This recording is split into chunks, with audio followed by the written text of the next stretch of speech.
178 and a half. 178 and a half, the official weight for Khamzat Chimaev. The guy's special. I've been in this game my whole life. I've never seen anything like him. He's special, he's different. He wants to fight again, so.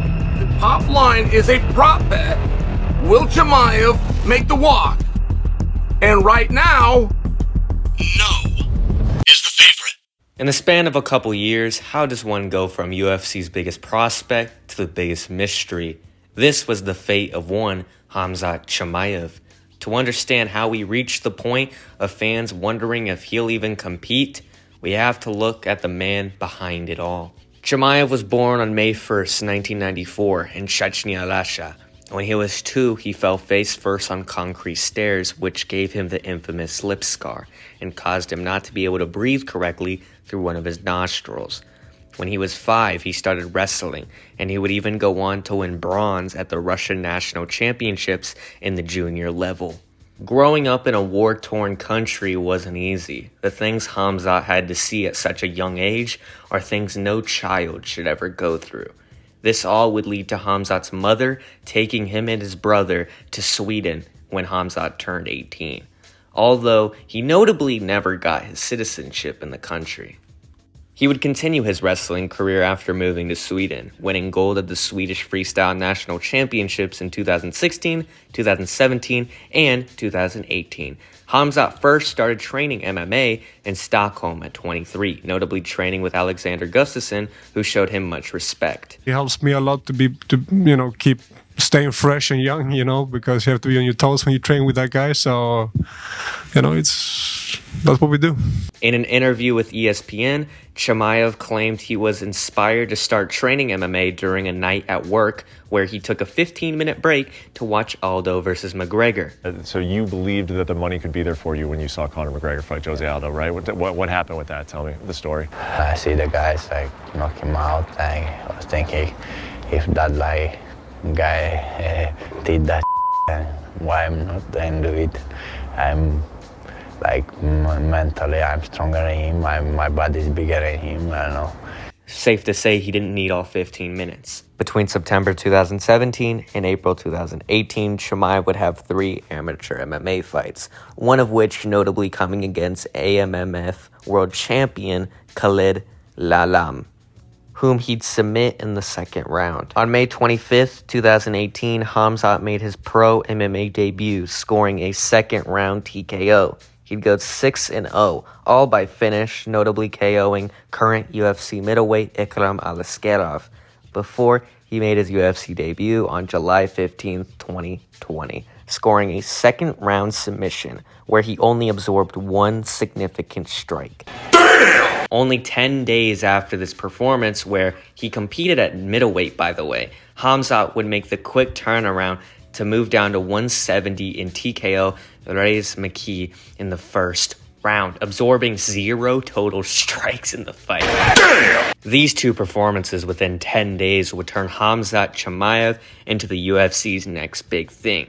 Then he would take another quick turnaround, moving back up to middleweight to KO Gerald Mearshard in 17 seconds. It's fair to say that Khamzat's stock was nuclear hot around this time. I mean, you can see why, though. Having your first 3 UFC fights in the span of 66 days and only absorbing 2 strikes in total, yeah, that's insane. There was major talks of him becoming a double champion, possibly the first triple champ, because of his frequent moving up and down weight classes. However, this momentum would momentarily be halted as Khamzat Chimaev caught COVID-19, something he would never fully recover from.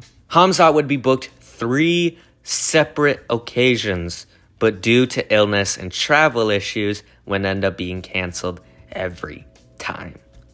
After being out for over a year, Khamzat would make his long-awaited return against the Leech, and would dominate him. I mean, there was a moment where he carried the Leech to Dana and started talking to him.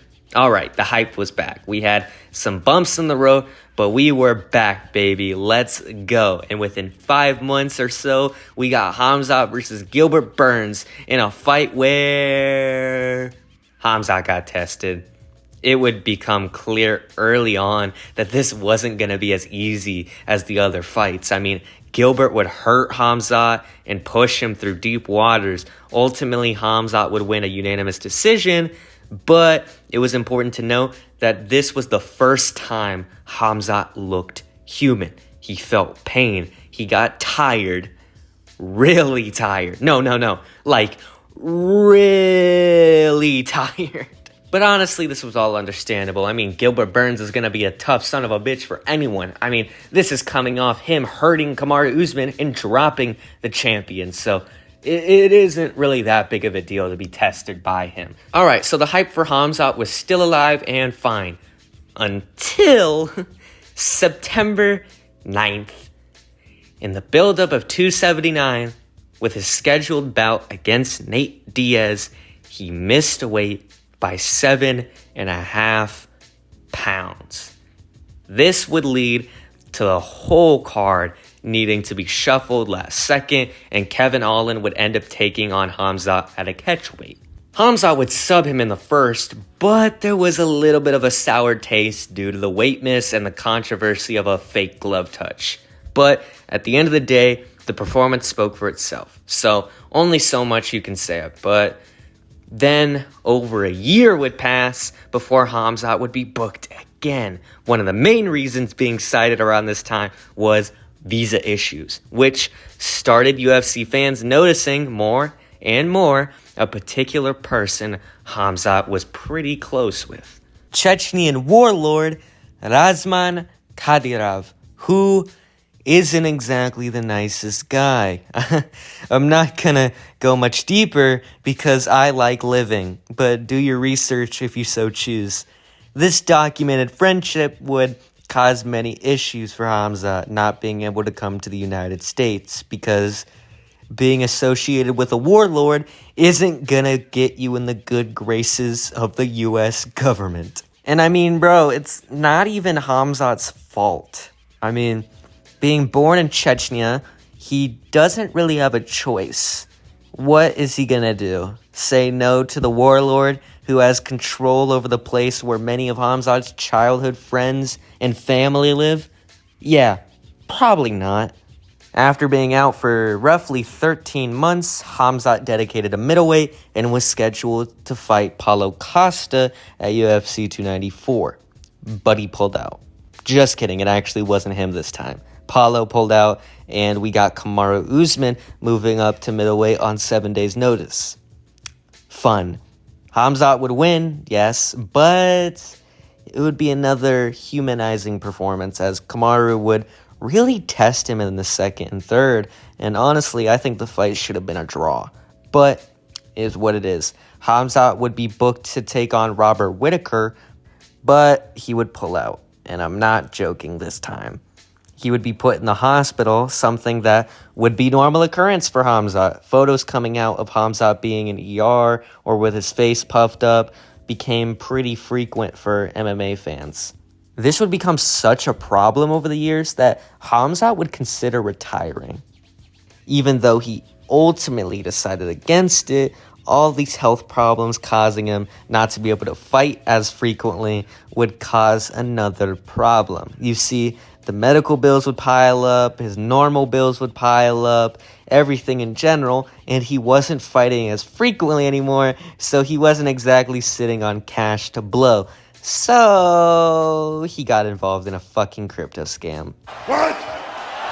Well, that took a turn. So there's like long, in-depth videos that you can watch about this crypto scam. Basically, he put out this token called Smash, and, you know, a bunch of people invested. I think it was like over $1 million of investment were put into the coin, and then 24 hours after releasing it, he basically devalued it immediately and took all the money and basically just scammed his fans out of cash.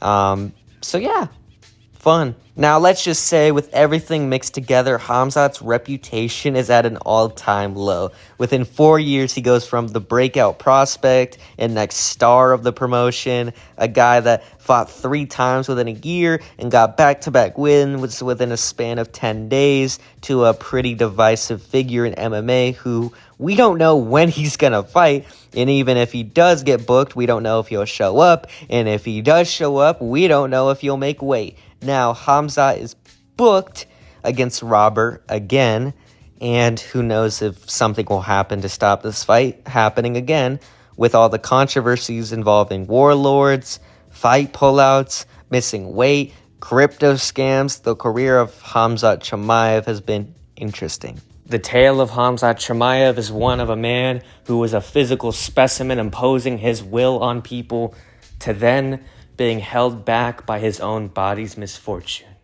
Ain't that a bitch?